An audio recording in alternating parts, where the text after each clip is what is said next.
नवरात्रि और दुर्गा पूजा के जश्न के माहौल को किसने सांप्रदायिक रंग दे दिया? आखिर कौन है जो उत्तर प्रदेश की शांति को एक बार फिर से भंग करने की कोशिश कर रहा है? बरेली में आखिर किसने आग लगाई? युवाओं के हाथ में पत्थर किसने थमा दिए? आज आपको इस रिपोर्ट में बरेली की वो जानकारी देने जा रहे हैं जो आपको चौंका कर रख देगी। सबसे पहले आपको बताएंगे कि इस पूरे प्रकरण का मास्टरमाइंड कौन है। साथ ही आपको ये भी बताएंगे कि उसने कैसे नाबालिगों और जेनजी को ब्रेन वॉश करके हिंसक प्रदर्शन पर उतार दिया। सबसे पहले ये जान लीजिए कि इस पूरे प्रकरण के पीछे एक नाम सामने आ रहा है जो अब पुलिस के गिरफ्त में है और वो नाम है मौलाना तौकीर रजा। जरा ध्यान से देखिए इस मौलाना को, जिसने पहले भी कई बार भड़काऊ भाषण दिए हैं। दरअसल कौन है ये मौलाना तौकीर रजा जिसके बुलावे पर बरेली में इतना बड़ा बवाल हो गया? साथ ही इस मास्टरमाइंड ने कैसे नाबालिग और जेनजी लड़कों का ब्रेन वॉश किया कि इतनी हिंसक घटना को अंजाम नाबालिगों ने दे दिया। इस्लामिया मैदान के धरने का ऐलान करने वाला ये मौलाना तौकीर रजा एक धार्मिक नेता है और उसका संबंध सुन्नी मुसलमानों के बरेली संप्रदाय से है।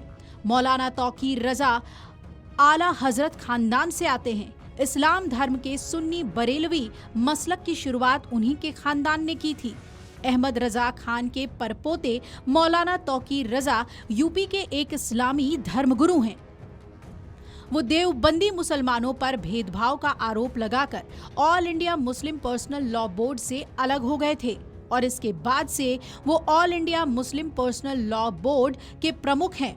मौलाना तौकीर के बुलावे पर जुटी भीड़ ने नाबालिगों को आगे करके इस मंसूबे को अंजाम दिया। ये खतरनाक हो सकता था। साल 2001 में तौकीर रजा ने अपनी एक राजनीतिक पार्टी भी बनाई थी जिसका नाम था इत्तेहादे मिल्लत परिषद। हालांकि साल 2009 में तौकीर रजा ने कांग्रेस का हाथ थाम लिया था। इसके बाद साल 2012 में हुए उत्तर प्रदेश विधानसभा चुनाव के दौरान तौकीर रजा ने सपा का साथ दिया था। उनकी खुद की पार्टी के उम्मीदवार को भोजीपुरा से जीत मिली थी। हालांकि मुजफ्फरनगर में हुए दंगे के बाद रजा ने समाजवादी पार्टी का साथ छोड़ दिया था।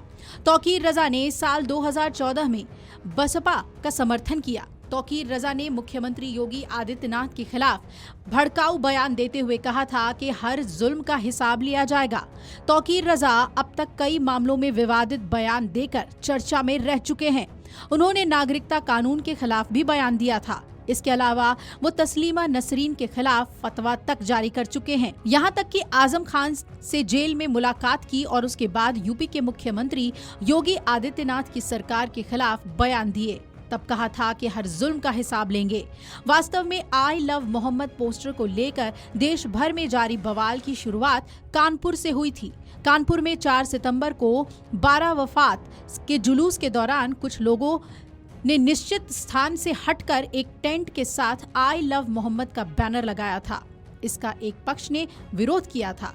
तर्क था कि ये नई परंपरा है। इस पर दोनों पक्षों के लोग आमने सामने आ गए थे। इस पर पोस्टर और बैनर फाड़े गए। इसे लेकर 10 सितंबर को कानपुर में 25 लोगों के खिलाफ एफआईआर भी दर्ज हुई है। हालांकि पुलिस इससे इनकार कर रही है और उसका कहना है कि एफआईआर किसी और मामले में दर्ज हुई थी।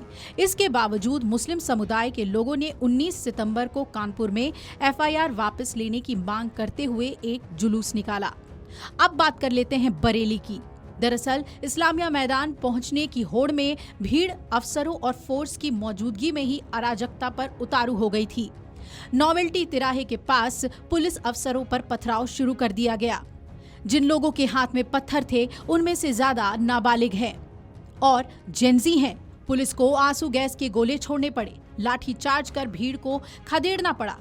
9 महला मस्जिद में रजा मस्जिद के बीच मौलाना तौकीर की सक्रियता वाले इलाके में शुक्रवार को दोपहर 12 बजे से पुलिस टीम ने मोर्चा संभाला। इस इलाके में मस्जिदों में नमाज का वक्त आमतौर पर 1 से 3 बजे तक रहता है। मौलाना इस दौरान दिखाई नहीं दिए। उनके समर्थक सुबह का उनका वीडियो देखकर दोपहर करीब 1 बजे नमाज के लिए 9 महला मस्जिद की ओर जाने लगे। आमतौर पर मौलाना इसी मस्जिद में नमाज पढ़ते हैं। 9 महिला मस्जिद गेट पर खड़े एसपी यातायात अकमल खान ने लोगों को घर लौटने के लिए कहा। इस पर कुछ लोग लौट गए, लेकिन कुछ किशोर नौजवान मौलाना को बुलाने की मांग करने लगे। यहाँ मौजूद डीआईजी अजय साहनी ने उन्हें समझाने की कोशिश की। भीड़ वहां से लौट भी गई, लेकिन दोबारा नाबालिगों को आगे कर लब्बैक और आई लव मोहम्मद के नारे लगने लगे। कई ने डीआईजी और एसपी सिटी की मौजूदगी में हूटिंग भी की। तब पुलिस ने लाठियां फटकार कर उन्हें खदेड़ दिया। दोपहर के बाद 3 बजे के करीब कुतुब खाना और बिहारीपुर से एकजुट होकर इस्लामिया कॉलेज मैदान की ओर बढ़ रही भीड़ को पुलिस ने खलील स्कूल तिराहे के पास रोकने की कोशिश की। कुछ देर तनातनी के बाद डीआईजी और एसपी सिटी खलील स्कूल के पास नारेबाजी करती हुई भीड़ यहां पहुंच गई। पुलिस इस भीड़ को रोकने की कोशिश कर रही थी तो नेतृत्व कर रहे लोगों ने किशोरों को ही आगे कर दिया। इसके बाद इन नाबालिगों और युवकों ने तोड़फोड़ शुरू कर दी। भीड़ दंत चिकित्सक doctor GK Saxena memorial clinic में घुसी और बाहरी हिस्से में लगे शीशे तोड़ दिए। कुछ के हाथ में आई लव मोहम्मद तख्तियां थी। इन्होंने एसपी सिटी को निशाना बनाकर पत्थर फेंकने शुरू किए और पुलिस ने उन्हें सुरक्षा घेरे में ले लिया। फिर पुलिस ने आंसू गैस के गोले दागे और भगदड़ मच गई। साथ ही लाठीचार्ज करके पुलिस ने रास्ता खाली कराया। लेकिन इतना तो साफ है कि मौलाना तौकीर रजा के भड़काऊ भाषण की वजह से ही बरेली में इतना बड़ा बवाल हुआ। वीडियो डेस्क अमरउजाला.com। अगर आप ये वीडियो YouTube पर देख रहे हैं तो हमारे चैनल को सब्सक्राइब कर बेल आइकन दबाएं और Facebook पर देख रहे हैं तो हमारे पेज को लाइक करें।